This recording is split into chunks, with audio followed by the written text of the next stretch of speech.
Hindi ko alam kung kayo pa rin ba ang mga kadugo ko. Anong klase kayong mga anak?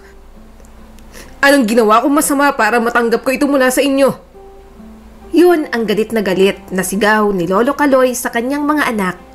Nasa mainit na pagtatalo ang mga ito dahil lang sa lupa na siya naman mismo ang nagpundara. Ang bahay na simbolo ng kanyang pagsusumikap at mga sakripisyo noong siya ay nasa Saudi pa. Tiningnan ni Lolo Kaloy ang kanyang mga anak.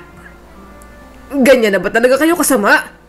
Para kung nagpalaki ng mga halimaw sa pamamahay ko. Halos magkasakitan na sina Andres at Manuel. Maanghang na salita naman ang binibigay ni Rosa at Lita sa isa't isa. Napakagulo ng kanilang bahay. Hindi iyon ang pamilya na kanyang pinangarap. Hindi iyon ang sitwasyon na pinangarap nila ng asawa niyang si Andeng noong nabubuhay pa ito. Nadurog ang puso ni Lolo Kaloy sa eksena. Hindi niya lubos maisip na ang kanyang lupa ang pinag-aawayan ng mga ito sa mismong harapan niya. Yon ang lupang pinaghirapan niya sa loob ng ilang taon na pagtatrabaho sa Saudi. Bunga yon ang kanyang paghihirap at mga sakripisyo. Bumalik siya sa lupaing ito na may mga pangarap at naghahangad ng payapang pagretiro. Pahinga na dapat yon ni Lolo Kaloy. Pero walang ginawa ang kanyang mga anak kundi ang bigyan siya ng sama ng loob. Hindi lang lahat ng pinaghirapan niya ang gumuguho, pati na ang kanyang pamilya.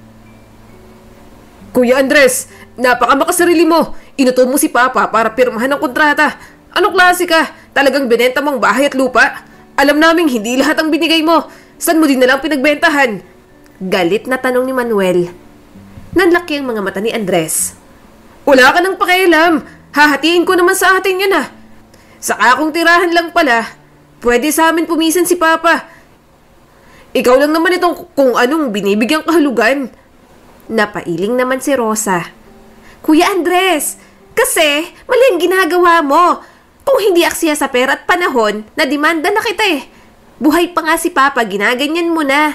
Tirahan niya to, may karapatan siya dito. Alam mo namang maligalig si Papa pero nagawa mo pa rin ibenta. Umismid si Andres. Pwede ba? Huwag niyo akong pagtulungan na para bang wala kayong napakinabangan. Binigay ko naman ang shares niyo ah. Huwag niyo akong pagbintangang nilalamangan ko kayo dahil wala akong binulsa sa mga kabahagi ninyo. At may matitirhan naman si Papa. Para pa rin naman sa mga anak ni Lolo Kaloy iyon. Kaya lang, hindi niya naman inasahan na pakikialaman agad ng mga ito. Nagawa pa siyang utuin at lokohin. Naalala niya ang araw na pumirma siya ng kontrata. Lubos siyang nagtiwala sa kanyang mga anak. Masama na pala ang intensyon sa kanya. Bakit mo ginawa to? Tanong ni Lolo Kaloy kay Andres. Sumagot naman agad ito. Na-ospital ang anak ko. Alam ko pong di kayo papayag kaya nagawa ko yun. Pero magiging amin din naman po to eh. Binigay ko rin po sa mga kapatid ko ang bahagi nila. Mas lalo lamang siyang nagagalit sa sinasabi ng kanyang anak. Bakit? Sa tingin nyo, mawawalan ako ng pakialam? Hindi isang pirasong papel lamang para sa akin ang lupang ito. Tiningnan niya isa-isa ang kanyang mga anak. Ang lupaing ito ay aking pamana rin naman sa inyo. Ito ang aking paraan ng pagbibigay para sa inyong lahat. Kahit noong wala ako rito, tahanan dapat ng pamilya natin tong bahay. Isang lugar kung saan pwede tayong magsama-sama at makahanap ng kapayapaan. Pero, ibinenta nyo lang. Inalis nyo ang isang bagay na dapat ay simbolo ng pagsusumikap ko at pagmamahal sa inyo. Talagang aayaw ako. Pinaghirapan ko tong bahay na to eh. Hindi makatingin sa kanyang mga anak. Natahimik lang ang mga ito dahil sa kahihiyan. Mas lalo lamang sumama ang loob ni Lolo Kaloy. Sa tingin nyo, pagkatapos nyo akong lokohin ng ganito, makikitira ako sa inyo?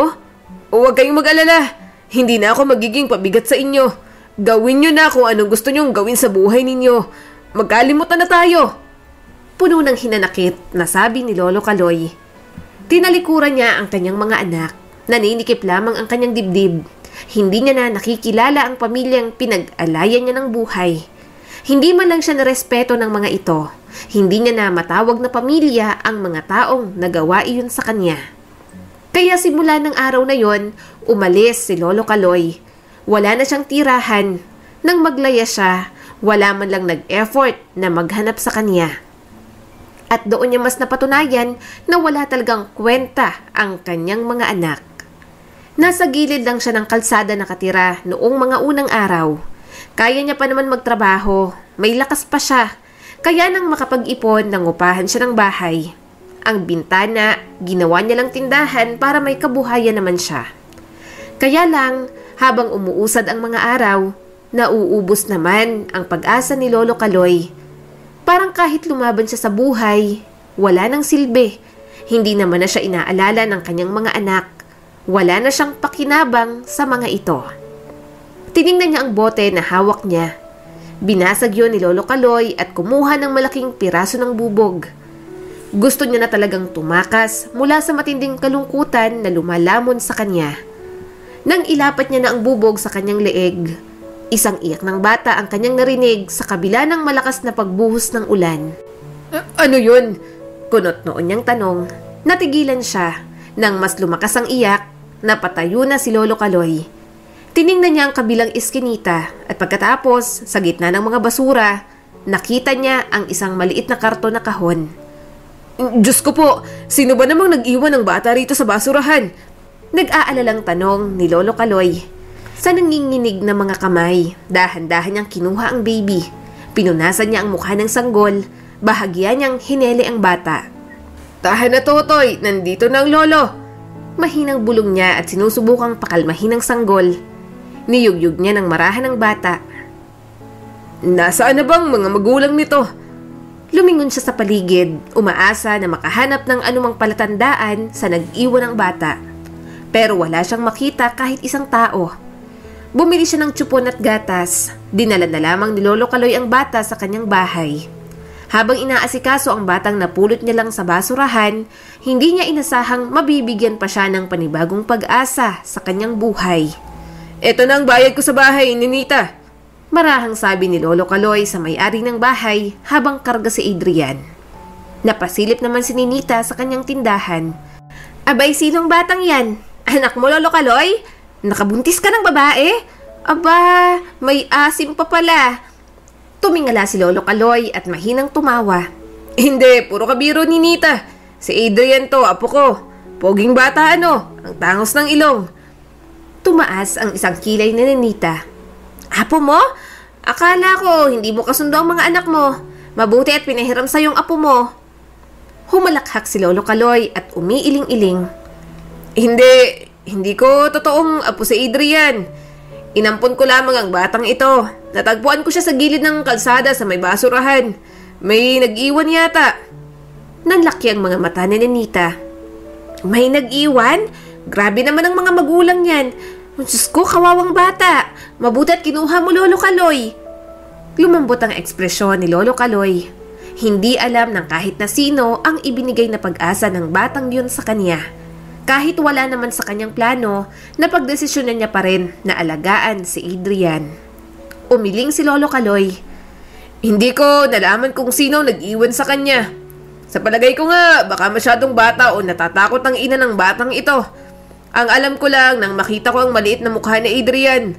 Alam kong hindi ako basta-basta makakaalis. Kaya dinala ko na siya dito. Nagdesisyon ako na ako na mismo ang mag-aalaga sa kanya. Ibinalik niya ang tingin kay Adrian. Napangiti siya nang inabot ng maliit nitong kamay ang kanyang daliri. Mas naging magiliw pa siya sa bata. Okay na rin na ako ang mag-alaga. At least may kasama siya, di ba? Aalagaan at mamahalin ko siya na parang tunay kong apo. Nakangiting sabi pa ni Lolo Kaloy. Tumango naman si Ninita. Mabuti kang tao, Lolo Kaloy. Hindi lahat gustong kumupkup ngayon ng bata, lalo na't mahirap ang buhay.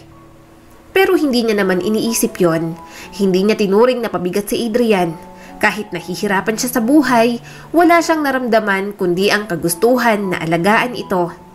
Tila si Adrian ang anghel sa kanyang buhay. Sa mga lumipas na buwan, hinanap na rin naman siya ng kanyang mga anak. Binibigyan siya ng mga ito ng pera buwan-buwan, pero ayos lang din sa kanya kung hindi. Kaya niya pa naman. Nagkapatawaran pero ang lalim ng sugat, nandoon pa rin. Alam ni Lolo Kaloy na hindi na mawawala ang kanyang hinanakit. Tumingin sa kanya ang bunso niyang anak na si Rosa. Nag-iisip po ako, Papa. Kapag umuupa po kayo, mas hindi nakakatipid. Alam ko pong ayaw nyo kina Kuya Andres. Kaya sa amin ka na lang po kaya tumuloy. Welcome ka naman po sa bahay namin, Papa. Makakatipid ka pa ng pera at makakasama nyo pa po ang mga apo ninyo sa akin. Umiling naman si Lolo Kaloy. Rosa, ayoko ng alok mo. Gusto ko na rito. Mayroon akong mga gawain at may sariling espasyo. Dito ko gusto. Ilang beses mo na akong pinilit. Hindi na lang talaga nadadama ni Lolo Kaloy ang pagmamahal sa mga anak niya. Baka dala lang ng konsensya kaya bumibisita ang mga ito. Kaya nga gusto niya ng sariling tirahan, malayo sa mga anak. Ayaw niyang araw-araw siyang mag-alala sa tingin ng kanyang mga anak sa kanya. Masaya naman siya sa kanyang buhay. Nasa tabi niya naman si Adrian. Napabuntong hininga si Rosa. Papa, naiintindihan ko na po na gusto mo rito pero sayang naman po. At saka magiging maganda para sa amin na magkaroon ng mas maraming oras na kasama po kayo. Seryoso niyang tiningnan ang kanyang anak. Kung hindi nyo ipinagpabili ang bahay at lupa ko, kasama nyo pa sana ako ngayon. Ito ng tahanan ko, Rosa. Komportable ako dito at hindi ako handang isuko yun. Choice ko na ito. Nagkaroon ng panandaliang katahimikan nang lumipat ang tingin ni Rosa sa kuna kung nasaan si Adrian na may kinakalikot na laruan. Isang kurap ng iritasyon ang bumalatay sa mukha ni Rosa. Pwede po ba nating pag-uusapan si Adrian? Tanong ni Rosa sa kanya. Bahagyang naningkit ang mga mata ni Lolo Kaloy. Anong tungkol kay Adrian? Tiningnan siyang mabuti ng kanyang anak. Nagtataka lang po ako kung bakit nagpasya kayong ampunin yan. Pabigat lang po siya sa inyo, hindi ba? Ang ibig kong sabihin, tumatanda ka na po, Papa. Maraming trabaho kapag nag-aalaga ng bata. Bakit hindi nyo na lang po ibigay sa mas makakatulong sa kanya? Hindi nyo naman po responsibilidad yung bata. Nagdilim ang ekspresyon ni Lolo Kaloy. Rosa, huwag kang magsalita ng ganyan tungkol kay Adrian. Hindi siya pabigat. Apo ko siya. Bakit ko ibibigay sa iba kung kinukupkup ko nga? At ano bang tingin mo sa akin? Hindi ko matutulungan ang batang ito? Palibhasa, walang kwenta ang tingin nyo sa akin kaya nyo nasasabi yan. Napailing si Rosa. Papa, hindi naman po sa ganon. Ganon yon.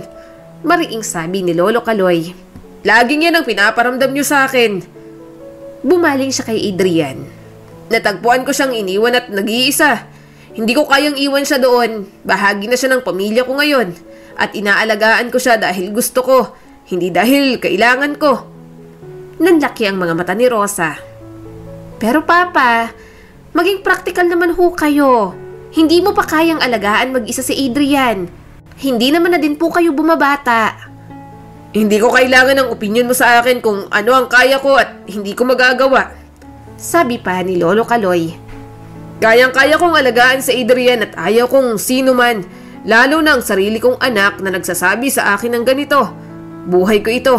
Na masyado nyo nang pinakikialaman. Pagod na ako sa inyo. Kung hindi nyo ako kayang intindihin, huwag na lang kayong magpakita sa akin. Namumula ang mukha ni Rosa na may halong galit at sakit. Sinusubukan ko lang naman pong isipin ang mas makakabuti sa inyo, Papa. Minsan parang ayaw mo ng kahit sino sa amin. Puno ng hinanakit ang boses ni Lolo Kaloy. Hindi ko sinasabing ayaw ko kayong makasama. Kayo naman ang gumawa ng dahilan para lumayo ang loob ko sa inyo. Kung ituring nyo ako, parang ibang tao na ako. Oo, ang mama ninyo ang nag-alaga sa inyo simula sanggol kayo. Pero kahit isang beses, hindi ko kayo pinabayaan sa sarili kong paraan. Kumayod ako sa Saudi ng maraming taon. Nagpakahirap, tiniis na hindi kayo makasama at hanggang tawag na lang kami ng mama mo. Tapos ito lang ang matatanggap ko mula sa inyo? Hindi na makatingin ng diretso sa kanya si Rosa. Totoo naman kasi ang kanyang sinabi. Para bang nawala ng saysay lahat ng sakripisyo niya.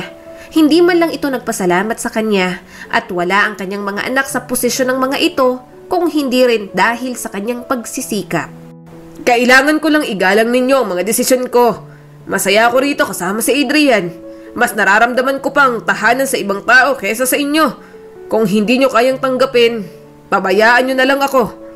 Mariing saad ni Lolo Kaloy. Pinagmasdan niyang umalis ang kanyang anak. Alam niyang nasaktan ang damdamin nito. Subalit yun naman ang totoo. Matanda na si Lolo Kaloy para mabuhay pa sa mga kasinungalingan at sumama sa tao na itinuturing naman siyang pabigat. Lumipas ang mga taon, naging masaya ang buhay ni Lolo Kaloy kasama ang apo na si Adrian. Mas na-enjoy niya rin talaga siguro dahil natuwa siyang subaybayan ito habang lumalaki. Yun din kasi ang isang bagay na hindi niya nagawa noon sa kanyang mga anak. "Lolo?" Biglang tawag sa kanya ng bata. "Nasaan po ang mga magulang ko? Ang sabi po ng mga kalaro ko, ampun lang daw po ako. Totoo po ba yon?" Bahagyang umuga ang garapon ng mga candy na inilagay niya sa istante. Huminga siya ng malalim. Inaasahan niya naman yon. Alam niyang magtatanong si Adrian. Wala rin naman siyang balak itago dahil talagang magtataka ito kung bakit silang dalawa lang. Hinarap niya si Adrian. "Adrian, nang makita kita, baby ka pa lang. Nasa labas ako isang araw at nakita kita sa gilid ng kalsada, malapit doon sa mga basura. Wala akong nakitang ibang tao doon kundi ako lang. Hinatid kita pa uwi dahil kailangan mo nang mag-aalaga sa'yo." Nanlaki ang mga mata ni Adrian. "Nasaan po ang mga magulang ko? Bakit po nila ako tinapon?" Malungkot ang mukha ni Lolo Kaloy. "Hindi ko alam kung sino ang tunay mong mga magulang. Adrian, hindi ko alam kung anong nangyari sa kanila. Ang alam ko lang ay nakita kita at hindi ko kayang iwan ka doon. Dinala kita sa aking tahanan at sa aking buhay dahil kailangan mo ng tulong." Tumulo ang mga luha sa mga mata ni Adrian. Alam niyang sinusubukan itong unawain ang bigat na isiniwalat niya. Mabilis na lumipat si Lolo Kaloy sa tabi ng bata. "Alam kong mahirap tanggapin, apo, pero gusto kong malaman mo na kahit na hindi ko alam kung nasaan ang iyong mga tunay na magulang, mahal na mahal kita. Hindi ka lang isang batang inalagaan ko. Ikaw ay apo ko at mahalaga ka sa akin. Hindi mo alam kung anong pag-asang binigay mo sa aking buhay, Adrian." Tumingala ang batang lalaki sa kanya. Tila ba naghahanap ng katiyakan ang mukha nito. Lumuhod si Lolo Kaloy sa level ni Adrian. Pinunasan niya ang mga luha ng kanyang apo gamit ang banayad na mga daliri. "Napakasaya ko sa buhay ko nang dumating ka, Adrian," patuloy ni Lolo Kaloy. "Araw-araw, binibigyan mo ako ng dahilan para ngumiti at pinupuno mo ang puso ko ng pag-asa. Oo, hindi ko alam kung saan ka nang galing pero hindi mo kailangang mag-alala. Pamilya kita, apo. Walang magbabago ron." Yumakap si Adrian sa kanya. Bahagyang kumalma ang kanyang apo. Unti-unti na ring humupa ang mga luha nito. "I love you po, Lolo," bulong ni Adrian. "Natutuwa po akong ikaw po ang nakakita sa akin." Napuno ng emosyon ang puso ni Lolo Kaloy habang yakap-yakap niyang bata. "At natutuwa akong nahanap kita. Nagdala ka ng liwanag sa buhay ko. Kaya wag mo nang isipin ang sinasabi ng mga kalaro mo. Ikaw ang pinakamaswerteng ampon sa buong mundo." Matalinong bata si Adrian. Alam niyang naiintindihan nito ang kanyang mga sinasabi. Gayunpaman, alam niyang masakit yon para dito. Batid niyang mahirap bilang isang bata na malaman na basta na lamang itinapon si Adrian ng sariling magulang. "Adrian! Nasaan ka na bang bata ka?" Pasigaw na tawag ni Lolo Kaloy. Kagagaling niya lang sa palengke, naabutan niya na wala ang kanyang apo sa loob ng bahay. Kahit sa harap kung nasa ng ibang mga bata, wala rin ito. Mukhang nasa kabilang eskinita na naman ang kanyang apo. Hindi naman din siya nag-aalala. Kilala na sila ng mga taga roon at hindi na rin naman iba si Adrian. "Nasaan na ba yon?" Nilapag ni Lolo Kaloy ang kanyang mga pinamili sa lamesa. Sumilip si Ninita sa pintuan. "Kasama ng mga kalaro niya, nandun sa may kanto. Yung anak ni Marie may bisikleta, kaya halos lahat din ng mga bata nandun. Alam mo naman yung si Marie, pasikat, kaya naiinggit yung mga ibang bata dito."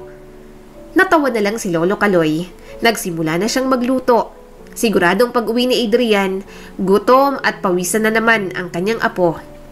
7 taon na rin naman si Adrian. Marunong din umunawa at sumunod sa kanyang mga bilin, kaya hinahayaan niyang maglaro sa labas. Patapos na ang kanyang niluluto nang marinig niya ang malakas na hikbi ni Adrian. Kumunot ang kanyang noo at humarap sa kanyang apo. Ano na namang nangyari sa'yo? Bakit ka umiiyak? Tanong ni Lolo Kaloy. Napangiwi si Adrian habang naglalakad papunta sa sala. Nasaktan po ako, Lolo. May umaway po sa akin. May sugat nga po ako eh. Ano? Ano ka ba namang bata ka? Nasaan na? Pinatay niya agad ang kalan. Iginiya ni Lolo Kaloy si Adrian na umupo sa upuan. Napangiwi muli ang bata. Bumaba ang tingin niya sa tuhod ni Adrian. Parang may humahawak ng mahigpit sa kanyang puso. Nilamok, ayaw niyang padapuin sa kanyang apo. Tapos madadapa lamang pala ng ganoon. Lumuhod siya sa tabi ng upuan at marahang hinawakan ang tuhod ng bata. Wala na, lalabas ng tulingan dyan. Biro ni Lolo Kaloy. Bumaha naman agad ang takot sa mga mata ni Adrian. Talaga po? Lolo, ayoko po. Mahina siyang tumawa at hinipa ng sugat nito. Biro lang, apo. Sabi na nga huwag lalayo sa bahay natin. Layo ka pa ng layo.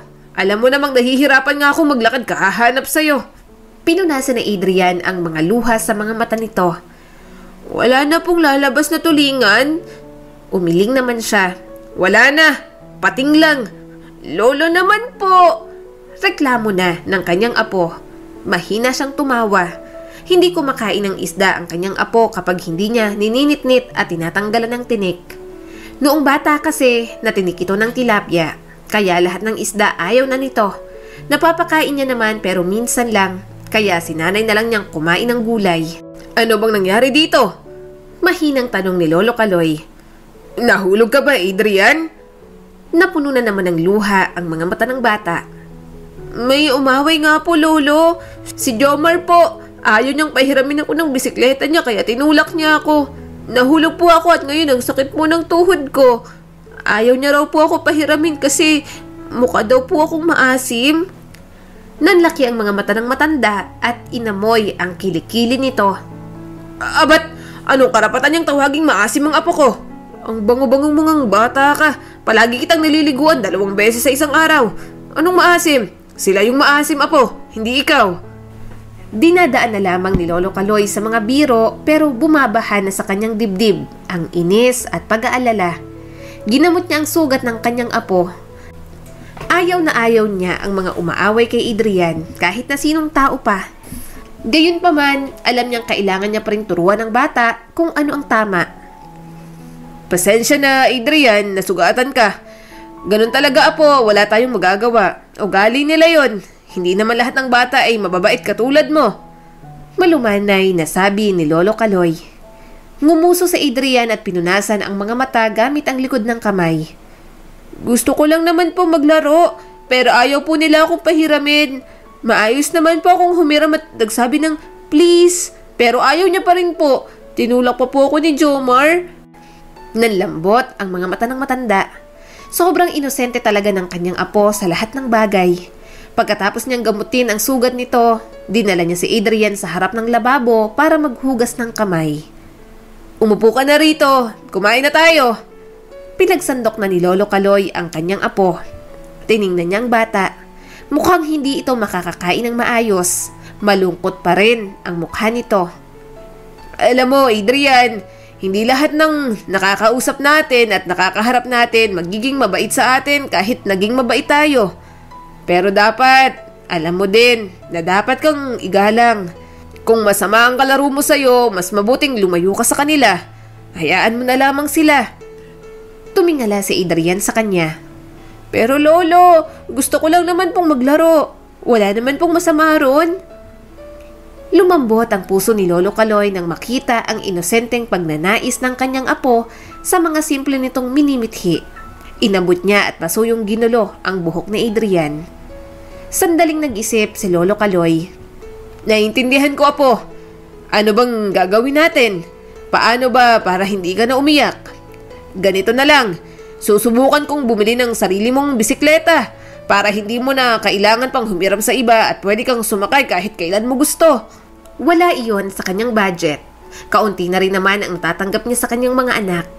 Kadalasang ginagastos nila galing sa tindahan niya at mga binibentang patingi-tinging gulay sa labas ng kanilang bahay. Nagliwanag ang mukha ni Adrian. Talaga po, Lolo? Bibilhan niyo po ako ng sarili kong bisikleta? Napangiti naman si Lolo Kaloy. Oo naman. Siyempre, basta para sa apo ko. Sisikaping maibigin ng lolo sa'yo. Ayaw ko pa namang inaaway ka. Subukan kong bumili sa susunod na linggo. Sumilay ng malawak ang ngiti sa mukha ni Adrian. Salamat po, Lolo. Hihintayin ko po yan, ha. Marahang inilapit ni Lolo Kaloy ang plato sa bata. Ngayon, kumain ka na. Napangiti naman siya nang makitang maganang kumain ang kanyang apo. Alam niya na hindi niya kayang protektahan si Adrian sa lahat ng sakit at kabiguan. Pero kaya niya namang magbigay ng pagmamahal at suporta.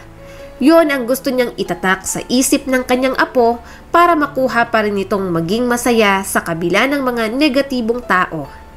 At katulad nga ng pangako niya kay Adrian, nagtitingin-tingin na nga siya ng bisikleta.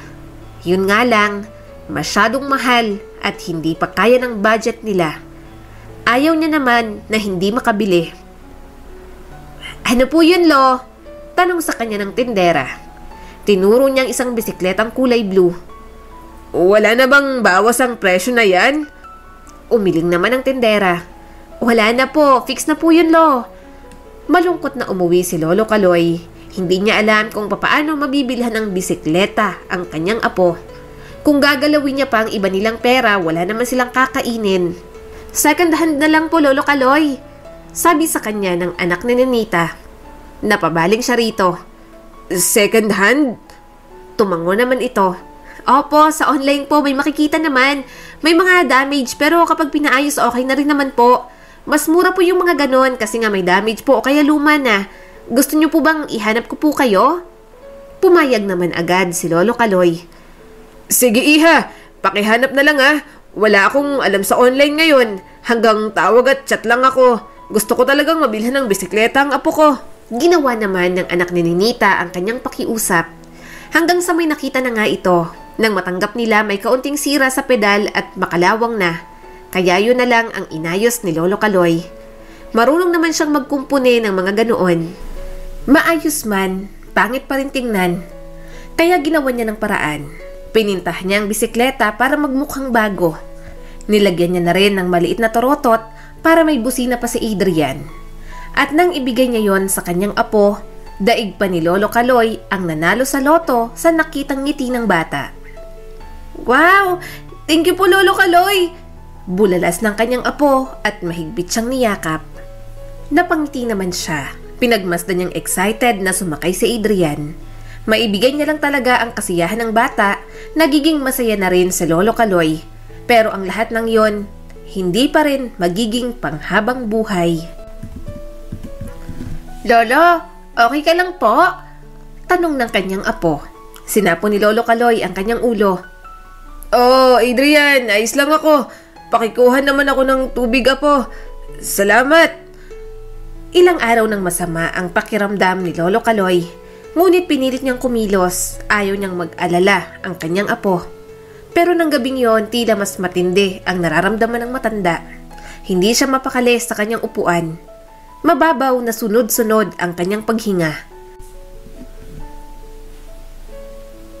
Ang kanyang mukha na kadalasang masigla at masayahin, ngayon ay maputla at nanghihina na.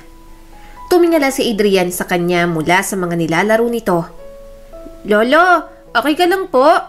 Sinubukan ni Lolo Kaloy ng umiti. Ayos lang ako, Adrian.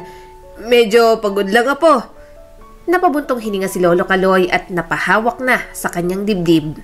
Nanlaki ang kanyang mga mata at napasandal sa upuan. Lolo!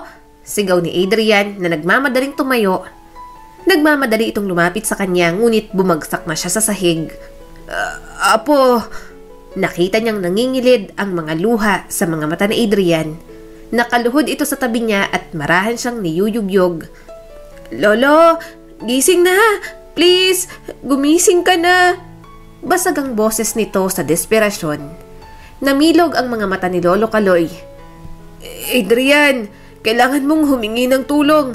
Pumunta ka sa mga kapitbahay. Hingi ka ng tulong. Ginawa naman ito ang kanyang utos. Pumasok agad si Ninita at ang asawa nito sa bahay nila. Namalayan na lamang ni Lolo Kaloy na nasa ospital na siya, nakahiga sa hospital bed at may swero. Bakit nandito pa tayo? Gusto ko nang umuwi, sabi ni Lolo Kaloy sa mga anak niya. Napabuntong hininga si Rosa. May tinitingnan pa po sa inyo ang doktor, kaya kailangan dito muna po kayo para malaman kung ano ang sakit ninyo. Si Rosa lang ang dumalaw sa kanya at nag-intindi. Ang ibang mga anak niya, ka-video call niya at nagpadala ng pera para sa hospital bills. Si Rosa lang kasi ang pinakamalapit ang bahay sa kanya, kaya ito kaagad ang nakapunta. Nasaan ang apo ko? Tanong muli ni Lolo Kaloy. Bakit hindi ko siya nakikita dito? Bakit hindi niyo pa pinapabisita ang apo ko? Sumagot naman si Rosa. Nasa bahay ko po, Papa. Huwag na po kayong mag-alala sa bata na yon. Bukas at dadalhin ko sa Adrian dito para hindi na po kayo mag-alala. Napapikit si Lolo Kaloy. Sa Adrian lang talaga ang kanyang gusto. Ayaw niya nang manatili sa ospital. Naririnig niya rin kasing nagtatalo ang kanyang mga anak tungkol sa bayarin doon. Ang maging pabigat ang pinakahuling naiisip niyang gawin. Nang tingnan si Lolo Kaloy, nalaman niyang may bukol na nakita sa kanyang tiyan. Kailangan ng operasyon pero tumutol siya. Pa, ano ba naman po? Bakit ang tigas ng ulo niyo? Bakit ayaw niyong magpa-opera? Tanong sa kanya ni Rosa. Seryoso lang ang kanyang mukha. Matanda na rin naman ako. At isa pa, hindi ko na kayo gustong guluhin. Sino bang gaganahang magpa-opera kung lagi ko na lang kayong naririnig na nag-aaway-away tungkol sa akin? Kaya mas mabuti pang wag na lang. Hindi nyo ako responsibilidad. Kaya kung ayaw ninyo, wag nyo nang pilitin. Alam niya naman na malaki ang babayaran ng mga ito. Batid ni Lolo Kaloy na hindi lang siya mapababayaan ng kanyang mga anak dahil siya pa rin naman ang tatay ng mga ito. Gayunpaman, mas nasasaktan lang siya kapag naririnig na nag-aaway ang apat niyang anak. Kung hanggang doon na lamang ang kanyang buhay, tatanggapin niya. At least, hindi siya naging pabigat sa kanyang mga anak. Yun nga lang, nag-aalala siya para kay Adrian. Maiiwan itong mag-isa. Bata pa ito at walang mag-aaruga. Dumating na ang araw na kinatatakutan ni Lolo Kaloy. Lolo, mabilis na po ako magbasa. Sabi po ni teacher, gumagaling na raw po ako magbasa. Nakangiting sabi ni Adrian sa kanya. Sinundo ni Lolo Kaloy ang bata. Ilang buwan na rin simula nang makalabas siya sa ospital. Kaya pa naman niyang maglakad kahit may iniinda. Gusto niya rin kasi na ibuhos ang natitirang lakas niya para sa kanyang apo. Kahit masama ang balitang dumating kay Lolo Kaloy, hindi siya dapat magpakalugmok. May Adrian pang umaasa sa kanya. Kailangan pa siya nito. Pilit siyang ngumiti. Ang galing mo talaga. Mana ka sa akin. Ngumisi naman ang kanyang apo. Siyempre po, idol ko po kayo. Dahil dyan, pakakainin kita sa restaurant na gusto mo. Sabi niya pa rito. Nagtatalon sa tuwa si Adrian. Kinuha niya ang bag nito at binuhat yon. Sa isang kamay niya, hawak niya ang maliit na kamay ng kanyang apo. Sa kabilang kamay naman ng payong. Sobrang init at naglakad lang sila. Sayang din kasi sa pamasahe kung sasakay pa sila ng tricycle. Nang makarating sila sa tapat ng restaurant, natawa si Lolo Kaloy nang yakapin ni Adrian ng statue na logo ng kainan. Nagpakuha pa ng larawan sa kanya. Kahit nahihirapan si Lolo Kaloy, ni minsan hindi niya tinipid ang kanyang apo. Ayaw niyang maging dugyot itong tingnan. Kaya niya namang ibigay lahat dito. Kahit wala nang matira sa kanya, basta si Adrian ay mayroon. Nakita niya ito sa basurahan na marumi at pinabayaan, kaya ayaw niyang magmukha itong dugyot at mukhang hindi inaalagaan. Kailangang bihis na bihis ang kanyang apo. Hindi siya papayag na hindi planchado ang uniform nito. Yes sir, what's your order? Tanong ng cashier sa kanya. Tipid siyang umiti. Isang order ng 1-piece chicken at spaghetti. Tapos sa drinks na lang, pineapple juice. Pagkatapos makuha ang order, naghanap na sila ng upuan. Pinanood niya na lang na kumain ang kanyang apo. Tuwang-tuwa talaga siya kapag nabibigay niya ang mga simpleng kasiyahan ni Adrian. Nasaan po ang pagkain niyo? Bakit hindi po kayo kumakain? Tanong sa kanya ng bata. Busog pa ako, apo. At hindi pwedeng kumain ng lolo ng mga ganyan. Nag-iingat lang, apo. Sabi na lamang ni Lolo Kaloy. Gusto ko po kumain ka rin. Ayoko pong nagugutom ka. Saad ng kanyang apo. Paglaki ko po, pagluluto ko po kayo ng masasarap at healthy na pagkain, lolo. Pangarap ko pong maging chef. Hindi napigilang tumawa ni Lolo Kaloy. 7 years old ka pa lang, paglaki na agad ang iniisip mo. Tumango ang inosente niyang apo. Narinig ko po kay Ate Jay, nag-aaral siyang mabuti para magkaroon ng magandang trabaho na magbibigay po sa kanya ng maraming pera. Gusto ko rin po yun. Kaya po mag-aaral din po ako. Ako naman po ang magtatrabaho para may maraming pera na po tayo, lolo. Para ako na po ang bibili at magluluto ng pagkain po para sa inyo. Hindi ka na po dadalhin sa ospital dahil napapagod po kayong alagaan ako. Kumunot ang noo ni Lolo Kaloy. Bakit mo iniisip yan? Hindi naman ikaw ang dahilan, Adrian, kung bakit ako nasa ospital nung nakaraan. Wala kang kasalanan. Huwag mong sisihin ang sarili mo. Huminga ng malalim si Adrian. Sabi po kasi ni Tita Rose, pinahihirapan ko po kayo palagi. Hindi ko po gusto yun, lolo. Ayaw ko pong nahihirapan kayo dahil sa akin. Kaya paglaki ko po, ako naman po ang mag-aalaga sa inyo. Napayuko siya ng bahagya. Nangilid ang kanyang mga luha. Ayaw niyang makita yon ng kanyang apo, pero parang hinaplos ng bata ang puso niyang patuloy na kumikirot sa lahat ng pagkabigo niya sa buhay. Ninita, marami akong iniisip. Ako'y tumatanda na. Nakikita mo naman yon. Hindi ko alam kung gaano pa katagal ang natitira ko sa mundong ito. Saad ni Lolo Kaloy sa kanyang kapitbahay na si Ninita. Napatingin sa kanyang ginang. Nako, wag kang magsalita ng ganyan, Lolo Kaloy. Malakas ka pa rin naman. Mukha kang ang malusog, oh. Hindi ako malusog, Ninita. May sakit ako at pinili na lang na huwag magpa-opera. Matanda na rin naman ako at ayaw ko na rin na sobra pa akong gastusan ng mga anak ko. Paano kung kahit operahan ako hanggang doon na lang talagang buhay ko? Sayang lang. Pero ang inaalala ko ang aking apo na si Adrian. Marami akong iniisip tungkol sa kanya. Siya ang mas iniisip ko ang kalagayan ngayon. Kumunot ang noo ni Ninita. Adrian, oo nga naman, bata pa po si Adrian. Nag-aalala ako sa kanya, Ninita. 7 taong gulang pa lang siya. Wala ang mga magulang niya at hindi ko alam kung sino at hindi ko alam kung saan ko hahanapin. Hindi ko na siya kayang alagaan gaya ng dati. Ayokong maiwan siyang walang kasama. Kailangan kong masigurado na may mag-aalaga sa apo ko. Alam mo namang sobrang halaga sa akin ang batang yon. Mas natakot pa si Lolo Kaloy na walang maiiwan kay Adrian kesa nang malaman niyang may bukol siya sa katawan. Para bang mas nangangamba pa siyang maging malungkot ang kanyang apo kesa ang malamang mawawala na siya sa mundo. Nararamdaman na ni Lolo Kaloy na hindi na rin siya magtatagal, kaya habang maaga pa, gusto niyang humanap ng tao na mag-aalaga kay Adrian. Takot siyang maiwang mag-isa ang kanyang apo. Kung sa inyo ko kaya iwanan si Adrian, aalagaan niyo kaya ang apo ko, Ninita? Tanong niya sa ginang. Napailing naman si Ninita. Lolo Kaloy, alam mo naman kung paano ang pamilya namin. Napakaraming tao sa amin. Kasama pa yung mga asawa ng mga anak ko. Nagkakaroon pa ng issue sa isa't isa, kahit kami lang naman ang magkakapamilya.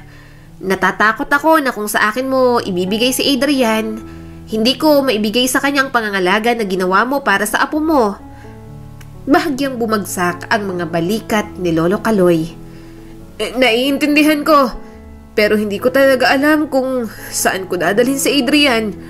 Gusto kong makasigurado na kahit wala na ako, magiging maayos pa rin ang buhay ng apo ko. Sandaling nag-isip si Ninita. Paano kung sa mga anak mo kaya? May 4 kang anak, hindi ba? Oo, pero nag-alinlangan si Lolo Kaloy. Lahat sila ay may kanya-kanyang pamilya at mga responsibilidad. Ayokong mabigatan na naman sila. Hindi mo sila pinapabigatan, Kaloy. Sa kabata naman si Adrian, isa lang. Ano ba naman ang pagtulungan nilang 4 na alagaan yung bata? Mga anak mo sila, responsibilidad din nila to. Kung si Adrian ay may iwan na walang kasama, Dapat isa man lang sa kanilang kumuha at mag-aruga. Sabi pa ni Ninita. Sandaling natulala si Lolo Kaloy. Hindi niya alam kung may dapat ba siyang pagkatiwalaan sa kanyang mga anak. Iniisip niya kung ituturing ba ng mga ito si Adrian katulad ng kanyang pagtrato sa bata. Pero wala na naman siyang ibang maisip na pwede niyang pagkatiwalaan. Sa palagay ko, tama ka. Sana lang ay may tumanggap sa kanila kay Adrian. Sabi na lang ni Lolo Kaloy. Tinapik na ni Nita ang kanyang balikat. Mamahalin din naman siguro siya ng mga anak mo. Napakabait na bata ni Adrian at hindi mahirap mahalin. Hindi pasaway at marunong makinig. Sigurado akong aalagaan nilang apo mo. Dahan-dahang tumango si Lolo Kaloy. Tila gumaan ang bigat sa kanyang dibdib. Kahit sino, basta alagaan lang ang kanyang apo, sapat na sa kanya yon. Huminga ng malalim si Ninita. Napakabuti mong lolo kay Adrian. Kahit natitirang oras mo sa mundo, siya pa rin ang iniisip mo. Hindi niya naman maiiwasan yon. Naging buhay niya si Adrian sa mga nagdaang taon. Ito ang nagsilbing lakas at kahinaan niya. Ang mga hindi niya naramdaman mula sa kanyang mga anak, sa kanyang apo niya lamang naramdaman. Kaya talagang mahalaga sa kanya si Adrian, pero sa kanyang mga anak, wala siyang mapagkakatiwalaan pagdating sa itinuturing niyang apo. Rosa! Sigaw ni Lolo Kaloy habang papalapit sa kanyang anak at apo. Anong nangyayari dito? Bakit mo sinasaktan ang apo ko? Lumingon si Rosa sa kanya. Puno ng inis ang mga mata nito. Papa, eto na naman! Si Adrian hindi sumusunod! Paulit-ulit na lang ang pagkakamali niya. Rosa! Tama na! Kinuha niya na ang umiiyak na si Adrian. Hinabiling ko sa inyong apo ko para alagaan at hindi saktan ng ganito. Hindi mo pa ba alam kung gaano kasakit para sa kanyang ganyan? Huwag mong kalimutan. Bata ang sinasaktan mo. Ngunit hindi nagpatinag si Rosa. Bakit Papa? Ampun lang naman siya. Bakit parang siyang paborito mo? Lahat ng pagpapahalaga mo, lahat ng pangunawa. Para sa kanya, bakit hindi sa mga tunay mong apo? Kumunot ang noo ni Lolo Kaloy. Malapit din naman siya sa kanyang tunay na apo pero iba si Adrian. Kay Adrian niya naranasan muling maging tatay. Rosa, pantay-pantay ang turing ko sa mga apo ko. Pero noong mga panahong pinabayaan niyo ako, na binenta niyo ang bahay at lupa ko, na inuto at hinayaan niyo akong tumira sa kalsada ng ilang araw, hindi ko yan narinig mula sa inyo. At ano ang pumasok sa isip mo at pinag-iinitan mo si Adrian? Siya ang nagbigay sa akin ng pag-asa. Noong panahon na gusto ko na lang malagutan ng hininga, siya ang nagpasaya sa akin sa mga panahon na sobrang malungkot ako. Hindi niyo alam. Puro mga sarili niyo lang ang iniisip ninyo. Sobrang sakit bilang tatay ninyo na ituring akong parang wala lang sa buhay ng mga anak ko. Saka lang kayo lalapit sa akin kapag maayos na ako ulit. Wala akong ibang hinihiling sa inyong lahat kung hindi ang mahalin at irespeto niyo ko. Pero palagi niyong hindi maibigay sa akin. Tumulo ang mga luha ni Rosa. Gusto niyang marinig yon ng kanyang mga anak kung gaano kasakit sa kanya ang ginagawa ng mga ito. At kung kay Rosa na alam niyang pinakamatino sa lahat ng kanyang mga anak, iiwan si Adrian, paano pa kaya sa iba niyang mga anak? Siguradong tatratuhin lamang ng masama ng mga ito ang kawawa niyang apo. Umalis si Lolo Kaloy sa bahay nito at muling isinama ang bata. Habang nasa tricycle, umiiyak na naman si Adrian at panay ang paghingi ng sorry. Tahan na, wala kang kasalanan apo. Pasensya na't iniwan kita roon. Sabi pa ni Lolo Kaloy. Pinunasan ni Adrian ang mga luha. Pasensya na po, nag-away po kayo ni Tita Rosa dahil sa akin. Ginagawa ko naman po ng tama yung utos niya pero hindi niya pa rin po gusto. Mas lalo lamang niyang niyakap si Adrian. Tumulo na rin ang kanyang mga luha. Hindi niya alam kung saan dadalhin ang kanyang apo.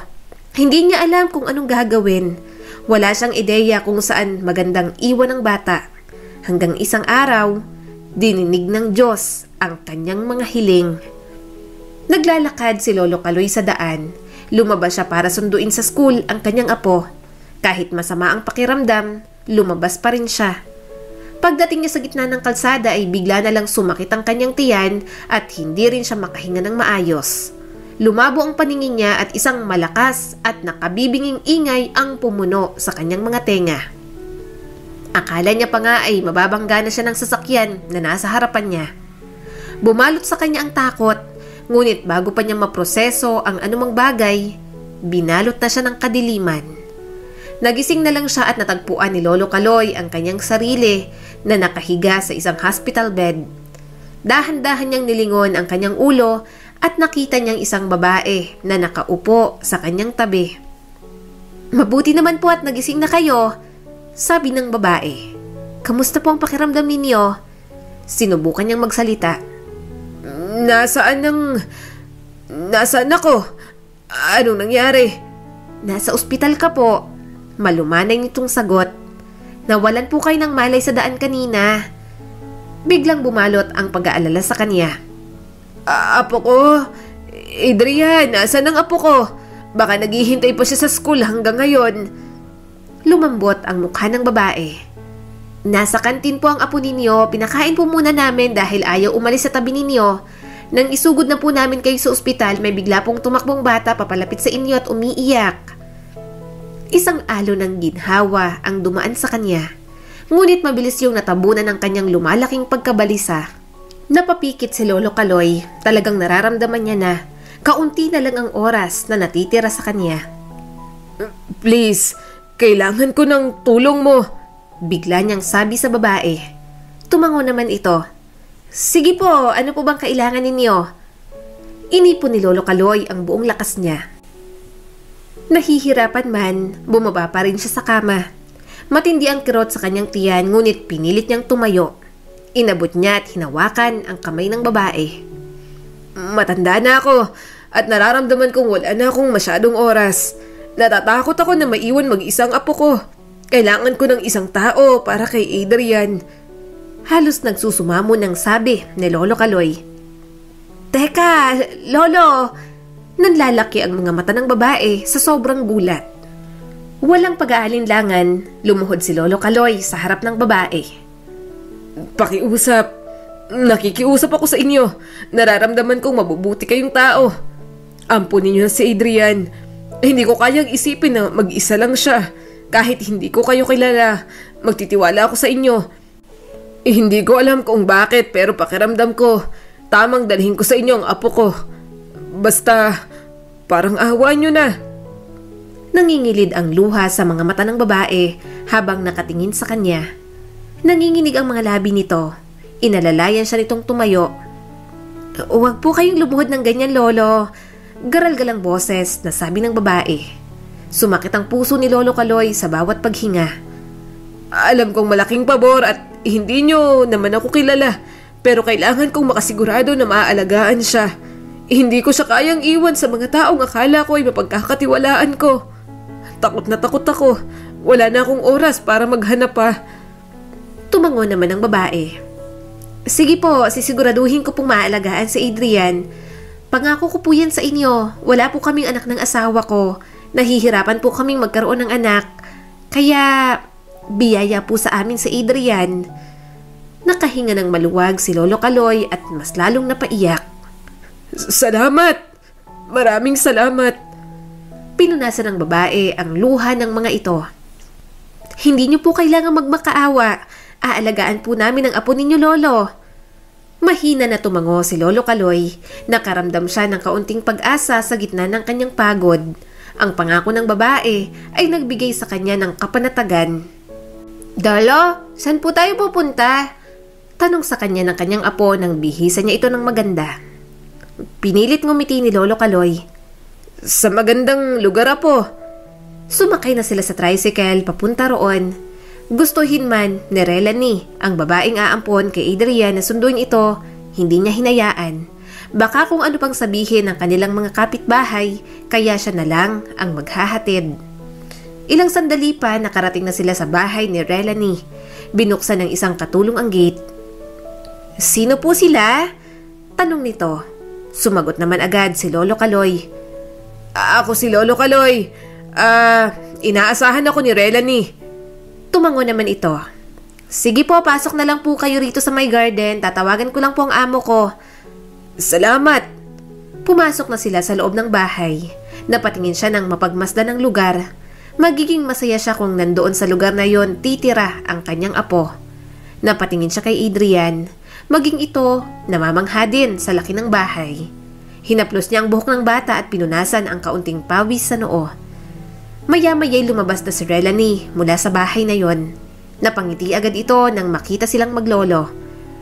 "Mabuti naman at nakarating na po kayo dito," nakangiting sabi ni Relanie. "Madali lang namang hanapin ang bahay ninyo," namamaos niyang sabi dito. Bumati naman si Adrian. "Magandang umaga po." Hinayaan niyang mag-usap ang mga ito.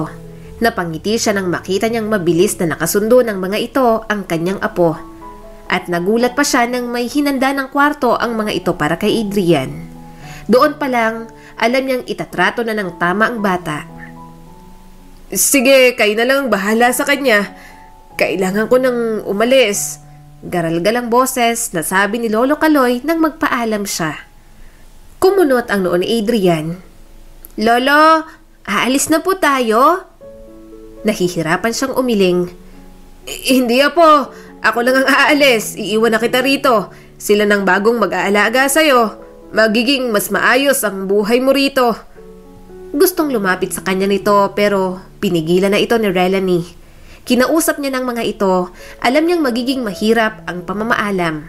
Tumakas man siya o sabihin sa kanyang apo, magiging ganoon pa rin ang reaksyon nito. "Adrian, makinig ka. Hindi ka na pwede sa lolo, kaya dito ka na lang ha?" Naluluhang sabi ni Lolo Kaloy.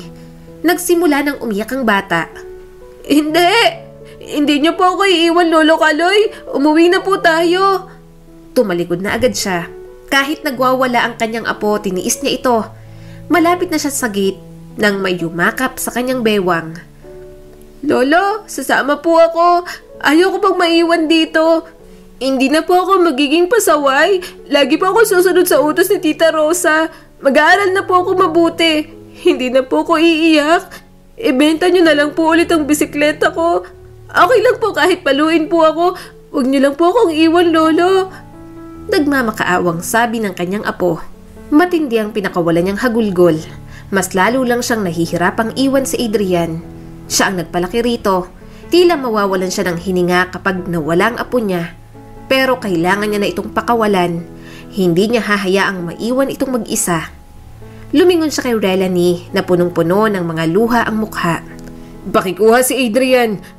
Alagaan niyo ang apo ko." Mas lalong umiyak si Adrian. Nagtulong pa sina Relanie at ang asawa nito para lang matanggal sa pagkapit sa kanya ang bata. Nang hindi na siya nito hawak, umalis na agad siya at sumakay sa tricycle. Habang nasa loob, panay ang pag-iyak ni Lolo Kaloy. Nahihirapan na siyang makahinga. Sa wakas, nasa maayos ng kalagayan ang kanyang apo. Matatahimik na siya. Sumandal siya at pumikit. Umuwi siya nang wala si Adrian sa bahay nila. Malungkot para sa kanya pero kailangan niyang gawin yon. Para din naman yon sa kapakanan nito. Kaya lang, mukhang hindi matatahimik si Lolo Kaloy nang malaman niyang naglaya si Adrian. "Papa, saan po kayo pupunta? Madalas na ngang sumama ang pakiramdam ninyo, aalis pa kayo?" Bulalas ni Rosa sa kanya. Umiling siya't hinanap ang kanyang tsinelas.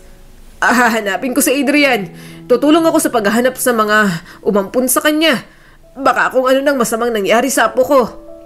Umalis pa rin si Lolo Kaloy. Walang nagawa si Rosa kundi ang samahan siya. Kahit nang hihina, hinanap niya pa rin ang kanyang apo. Kung naglaya si Adrian, malamang ay nanaisin nitong bumalik sa kanya. At mukhang hindi na rin naman siya pinahirapan ng Diyos. Nakita niya si Adrian sa tabi ng basurahan at umiiyak. Tila katulad lang noon ng kung papaano niya ito nakita dati. Ang kaibahan lang, nasubaybayan niya ang paglaki nito sa loob ng 7 taon. Parehong nasa kawalan ng buhay pero nagkaroon ng pag-asa nang makita ang batang si Adrian. Mula noon hanggang ngayon, si Adrian pa rin ang kanyang kapayapaan sa gitna ng kanyang magulong buhay. "Anong ginagawa mo rito? Bakit ka naglayas?" Hindi na napigilan ni Lolo Kaloy ang tumaas ang boses. Umiling si Adrian at mahigpit ang pagkakayakap sa kanya. "Lolo, miss na miss ko na po kayo. Huwag niyo na po akong iwan. Uwi na po tayo. Ayoko na po ron kahit wala pong masasarap na pagkain at maraming laruan. Basta kasama ko po kayo, Lolo. Tara na po. Uwi na po tayo sa atin. Parang dinudurog ang puso ni Lolo Kaloy. Gustong-gusto niyang pagbigyan ng kahilingan ng kanyang apo. Gusto niya pang mabuhay ng matagal. Gusto niya pang makasama si Adrian.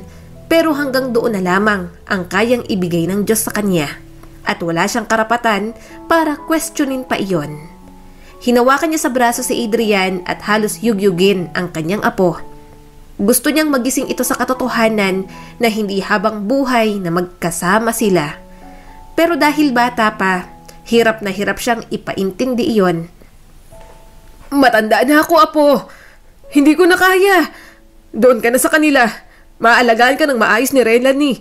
Anumang oras, mawawala na rin ako. Kaya pakiusap. Huwag mo na akong pahirapan. Mas lalong lumakas ang iyak ni Adrian. Napahagulgol naman siya. Ramdam na ramdam niya ang panginginig ng kanyang apo.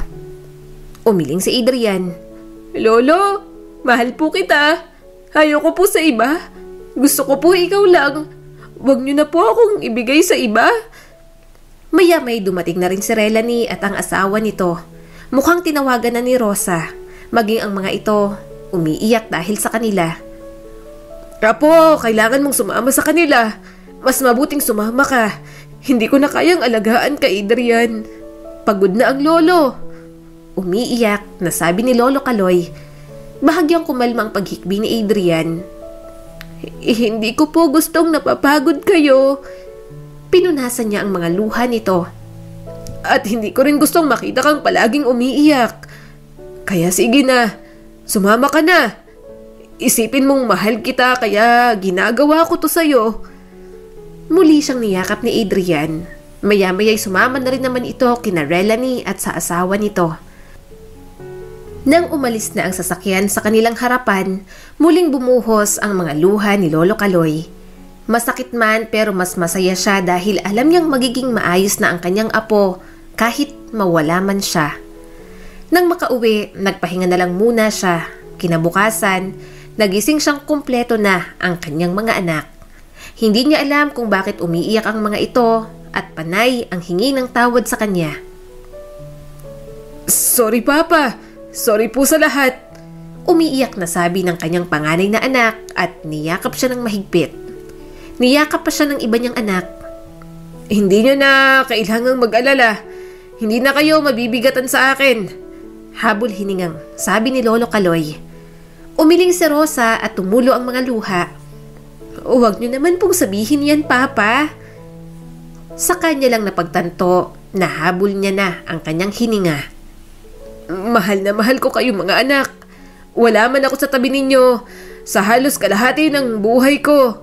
Sana ramdam ninyo kahit nasa abroad ako noon, mahal na mahal ko pa rin kayo. Kapakanan nyo lang ang palagi kong iniisip. Namamanhid na ang kalahati ng kanyang katawan. Umaatake na naman ang sakit niya. Pero nakuha niya pa rin ngumiti. Kahit maging masama sa kanya ang kanyang mga anak, hangad niya pa rin kung ano ang makakabuti para sa mga ito. Napapikit na si Lolo Kaloy. Muli niyang naalala si Adrian, ang bata na naging pag-asa niya sa mga huling taon ng kanyang buhay. Ipagkakatiwala na lang ni Lolo Kaloy sa Diyos ang lahat. Ilang sandali pa, tumulo na ang luha mula sa kaliwa niyang mata at kasabay noon ang pagkalagot ng kanyang hininga.